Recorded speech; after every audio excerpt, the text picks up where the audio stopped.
What happens when you mix deep personal tragedy with a product you can buy? Well, today we're going to break down the really powerful story behind a nutritional supplement. It's a story that weaves together heartbreak, faith, and what's presented as a miracle.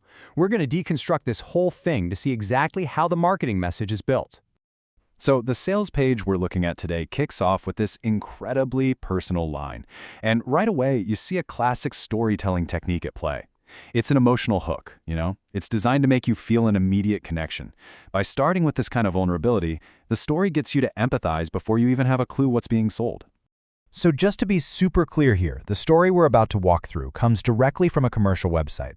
Our goal here is to really analyze how this deeply personal journey is put together to build a compelling case for a product. Okay, so every great story has to start somewhere, right? And this one begins with a profound crisis of faith. This isn't just some background detail. It's the emotional foundation for the entire sales pitch that's coming. At the very heart of this are Christopher and Alexandria Georgi. The narrator, Christopher, paints this picture of a successful, happy couple whose one true desire to start a family is just met with this devastating, repeated heartbreak. And you can really feel the journey here, from light into darkness. The story lays it all out. A happy marriage that just spirals into grief, strained by the weight of not one, not two, but three miscarriages. And then a fourth one comes along and pushes them right to the edge. In this right here, this quote gets to the absolute heart of the crisis. By sharing what he's thinking, the narrator makes his struggle feel so relatable. He's not just sad, he's questioning his entire faith, feeling totally abandoned. That line, "It felt like God was deaf to my prayers," is just designed to hit home with anyone who's ever felt hopeless. So from that really low point, the story starts to shift. The problem has been established, and now the narrative begins the hunt for a solution. And it's a forgotten practice found right inside his faith. So the big turning point, according to the story, happens one night when he just picks up his Bible. He stumbles on a verse about fasting, and this time, the words seem to, quote, jump off the page. This is all framed as this moment of divine intervention, and it sparks a feeling he hadn't had in a long, long time. Hope. And check this out. To really give this discovery some weight, the narrative throws out a specific, pretty impressive number, 77. By saying fasting is mentioned 77 times in the Bible, it makes the practice seem like it's not some obscure thing, but essential yet forgotten pillar of faith. And then he asks himself this question, sharing his own surprise with us. It just reinforces this idea that he's stumbled onto some forgotten secret, something that was hidden in plain sight all along that could be the key to finally unlocking his prayers. But, it's not that easy. In any good story, the hero has to face some challenges, right? And here, the narrator describes his first attempts at fasting, and they're a total failure. He can't even make it a single day. This struggle is actually crucial. It makes him seem more relatable, and it makes the final breakthrough feel that much more miraculous. And this is where we get to the real climax of the story, a physical journey, a pilgrimage that the narrator says leads to this massive spiritual breakthrough. The story lays out this really clear path for us. He hears a call that feels divine. He travels to this ancient monastery, and then he makes a key observation. He sees a monk using a little pouch of herbs to get through his fast. In that one moment, he believes he's found a physical key to unlocking a spiritual practice. So, what is this ancient secret? Well, pay attention to the words they use here. It's not just about stopping hunger. The herbs are supposed to give you clarity of mind and lightness of spirit. See how that elevates this from just a simple appetite suppressant to a tool for a deeper spiritual connection?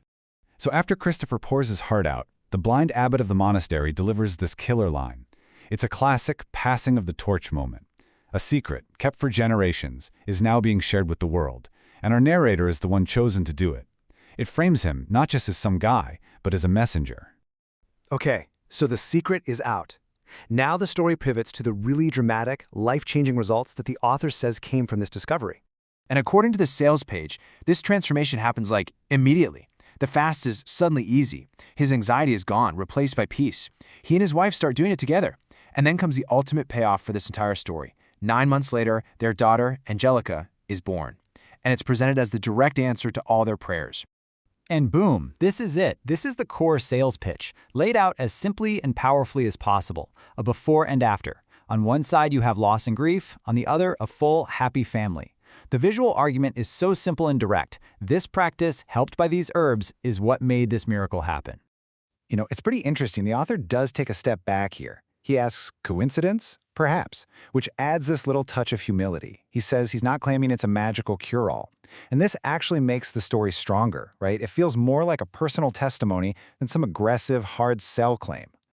Okay, so we've got this incredibly personal story of faith, struggle, and family. But how does that turn into a product you can buy?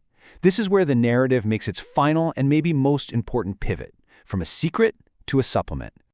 So the story has given us the emotional why, this incredible personal transformation. This slide really asks the practical how. And this last part of the story is all about answering that question, bridging the gap between an ancient recipe from a monastery and a modern supplement you can add to your cart. And the story answers that question by using some really specific, trust-building words. He finds a manufacturer, he works with a scientist, and they replicate and even improve the formula to make sure it is safe and effective. All of that language is there to add a layer of scientific legitimacy to this very spiritual story. And finally, we get to see what's actually in this thing. The sales page lists out several key ingredients, and each one has a specific benefit it supposedly provides, from curbing your cravings and reducing stress to helping your body detoxify. It gives you a scientific-sounding reason to believe in the spiritual story you just heard. And that really brings us back to the big question, doesn't it?